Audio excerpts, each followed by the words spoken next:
Bonjour les amis, nous espérons que vous allez tous bien.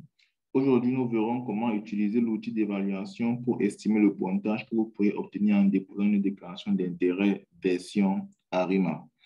Nous vous souhaitons tous une bienvenue sur cette chaîne YouTube qui parle uniquement de l'immigration Canada travailleurs qualifiés et ARIMA. Le but ici est de vous inciter à démarrer votre propre projet d'immigration Canada par vous-même.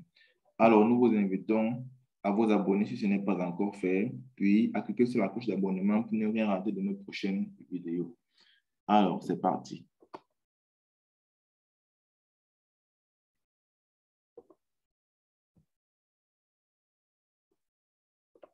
Bon, donc, auto-évaluation, vous pouvez utiliser l'outil d'auto-évaluation pour estimer le pointage que vous pourrez obtenir en déposant une déclaration d'intérêt. Vous pourriez ainsi évaluer vos chances de recevoir une invitation à présenter une demande de sélection permanente. Donc, nous vous rappelons une fois de plus que nous sommes dans le cadre de ARIMA, c'est-à-dire Immigration pour le Québec. On est d'accord. Donc là, voici le lien. Ouvrez le lien dans un nouvel onglet. OK. Donc, le lien est en train de s'ouvrir. OK. Donc, je mettrai ce lien dans la description. Je mettrai ce lien dans la description. Je le sauvegarde d'abord ici.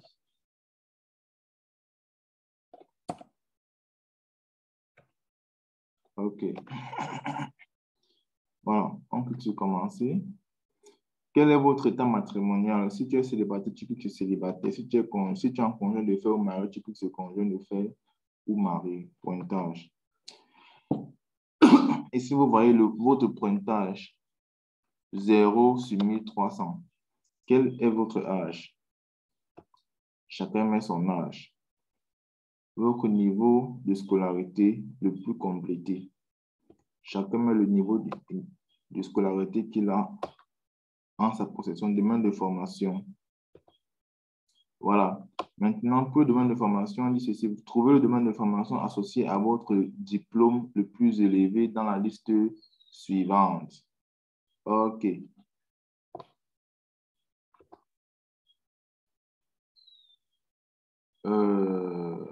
Oui.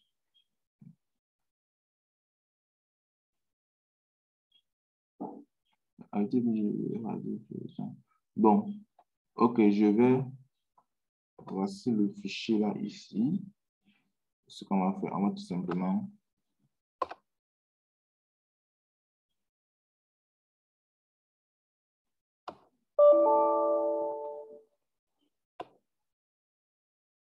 OK, voici le fichier ici. Donc, ça, c'est la liste des domaines de formation. Cette liste est constituée par le ministre de l'Immigration, de la francisation et de l'intégration en vertu de l'article 28 de la loi sur l'immigration au Québec, afin d'évaluer la capacité des ressortissants étrangers de contribuer par leur établissement à la prospérité du Québec.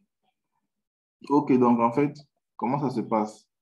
On a à gauche les diplômes étrangers et à droite les diplômes du Québec. C'est-à-dire il y a une correspondance entre la colonne de gauche et celle de droite. Nous sommes par exemple sur la section A. Le requérant principal a droit à 12 points et l'époux conjoint de fait a droit à 4 points. C'est-à-dire que voici les différents diplômes étrangers qui correspondent à la partie 1 de la section A. On a haute profession de la santé, la chiropratique, le génie informatique et de la construction des ordinateurs, BAC. Comme ici, BAC, c'est généralement le baccalauréat, c'est-à-dire c'est niveau licence. Et information de gestion, BAC, psychoévaluation et recherche opérationnelle. Donc, ces diplômes-ci correspondent à ceux qui sont juste opposés. Dans ceux de droite, on a le aptitude à agriculture. Donc, vous pourriez prendre la peine, le temps de lire. OK, voilà. Donc, quant à moi, je mettrai dans la description, premièrement, le lien qui vous permet d'accéder à l'auto-évaluation. Et par la suite, je mettrai ce lien-ci qui parle d'aller sur les domaines de formation. OK.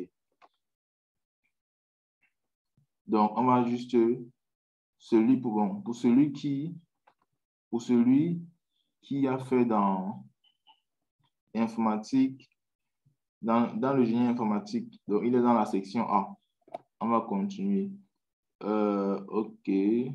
Maintenant, celui qui a fait boucherie de détail, grande culture, mécanique agricole, mécanique d'ascenseur, c'est toujours la section A, n'est-ce pas? Dans la section B, on a actuaire, architecture, MAI, architecture, paysagiste. Donc, on a une liste de domaines de formation qui constituent la section B. Après, on a la section C et la section D. Donc, il vous suffit juste de repérer la section qui correspond à votre domaine de formation. Donc, ici, c'est la section A. Pour moi, continuez. Diplôme du Québec. Indiquez le niveau de scolarité le plus élevé associé à un diplôme que vous avez obtenu au Québec. On n'a rien obtenu au Québec. Continuez. Durée de l'expérience de travail. Combien de mois d'expérience professionnelle à temps plein, 30 heures par semaine ou l'équivalent à temps partiel avez-vous acquis, tous territoires confondus, au cours des 5 dernières années? Donc, celui qui a fait 5 ans consécutifs de travail, 5 ans x 12 mois, ça fait 60 mois. Ok, maintenant, l'expérience de travail au Québec. Avez-vous acquis au Québec? Voilà. Combien de mois d'expérience avez-vous acquis au Québec? 0. Combien de mois d'expérience professionnelle avez-vous acquis dans le reste du Canada? 0. Occupez-vous un emploi actuellement? Oui, si c'est oui, non, si c'est non. Trouvez le code de classification nationale des professions associées à une profession que vous occupez actuellement en utilisant le site suivant et inscrivez-le ici. Donc, ici, on parle du code CNP. Hein. Donc, c'est le même que celui que vous connaissez avec Entrée Express.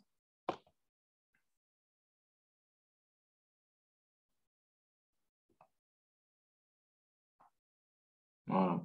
Donc, si vous ne connaissez pas ce que c'est que le code de classification nationale des professions, je vous invite à regarder une de mes vidéos qui parle de comment trouver de façon efficiente sa CNP. Donc, ici, on va mettre OK. Maintenant, diagnostic de main-d'œuvre de profession exercée. Quelle est la durée en mois de votre expérience professionnelle à temps plein acquise dans cette profession? Voilà. Donc, avez-vous une offre d'emploi validée? Non. C'est-à-dire une offre d'emploi validée par le Québec ou alors par le Québec. Donc, non. Avez-vous passé un test de français au cours des deux dernières années? Oui, test de français. Quel était le résultat? Compréhension orale. Expression orale. Compréhension écrite. Expression écrite. Avez-vous passé un test d'anglais au cours des deux dernières années? Non, pas le test d'anglais. Voilà. Donc, vous avez 623 points sur 1300 possibles. Vous comprenez? OK, maintenant, qu'est-ce qu'il est dit? Comparez votre pointage final avec les résultats d'exercices d'invitation précédents. OK. Donc, on va faire une comparaison. À date du 30 septembre 2021, la ministre de l'Immigration et de la francisation de l'intégration a invité 536 personnes qui répondaient au CNP suivant 32, 32, 33, 34, 13. Elles avaient un pointage égal ou supérieur à 562.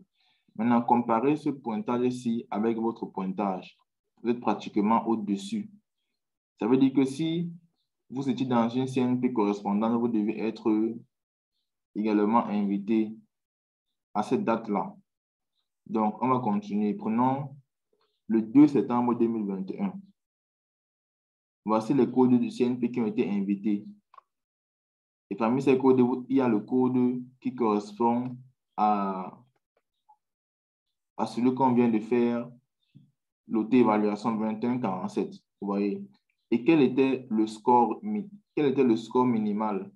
C'était 499 points. Donc, vous comparez avec votre score que vous avez obtenu, c'est pratiquement, vous êtes largement au-dessus du score minimal requis. Donc, cet outil d'évaluation vous permettra non seulement de savoir votre score, mais également d'estimer si vous pouvez recevoir une invitation à présenter une demande de résidence permanente au Québec. Ça passe par le CSQ, le certificat de sélection du Québec. Voilà. Donc, nous sommes arrivés au terme de cette vidéo. Nous espérons qu'elle vous a plu et qu'elle vous aidera. Nous vous souhaitons tous une bonne journée. Mais avant, abonnez-vous si ce n'est pas encore fait. Allez, merci. Ciao, bye bye.